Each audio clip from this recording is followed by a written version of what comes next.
مشکل اکثریت مردم اینه که آب گرم کنشون نشتی داره و باعث خسارت میشه و اگه آب گرم کنشون داخل آشپزخونه نصب شده باشه باعث خراب شدن کابینت‌ها میشه و همچنین میتونه نما به طبقه پایین هم بزنه که دیگه واویلا. مستر پکیج کارم و میخوام هزینه‌هات رو به صفر برسونم. 80% خرابی‌های آب گرم کن مربوط میشه به قسمت رگولاتور آب گرم کن. روی قسمت رگولاتور دو تا پیچ نگهدارنده وجود داره که باعث میشه رگولاتور به سراحه وصل بشه. نیازی نیست پیچ‌ها رو کامل باز کنی. هر کدوم رو یه مقدار شل کنی رگولاتور از جاش خارج میشه و میتونی کارتو انجام بدی. روی رگولاتور 5 تا پیچ وجود داره که کیت قاب برنجی رو به رگولاتور متصل کرده. حالا کیت قاب برنجی از جاش در میاد و میتونید ریشه این خرابی رو مشاهده کنید. بین رگولاتور و کیت قاب برنجی یه دونه دیافراگم وجود داره که این دیافراگم بعد از یه مدت استفاده پاره میشه و یا سوراخ میشه. تنها راهش توی این شرایط اینه که یه دونه دیافراگم جدید به قیمت 5000 تومان بخری و با دیافراگم قبلی جابجا کنی. دیافراگم رو جا زدی کیت قاب برنجی رو به این صورت مثل قبل سر جاش قرار میدی و 5 تا پیچی که باز کرده بودی رو سر جاشون میبندی.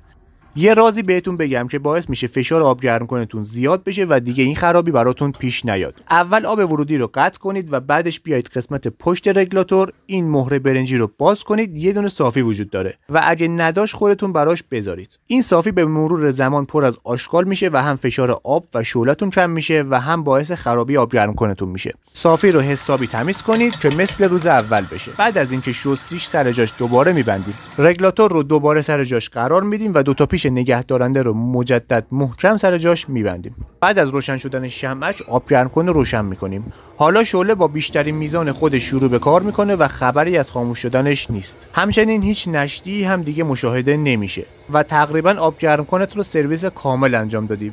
برای ویدیوهای بیشتر چنل منو سابسکرایب کن که بتونی خودت رایگان کارهای منزلت رو انجام بدی.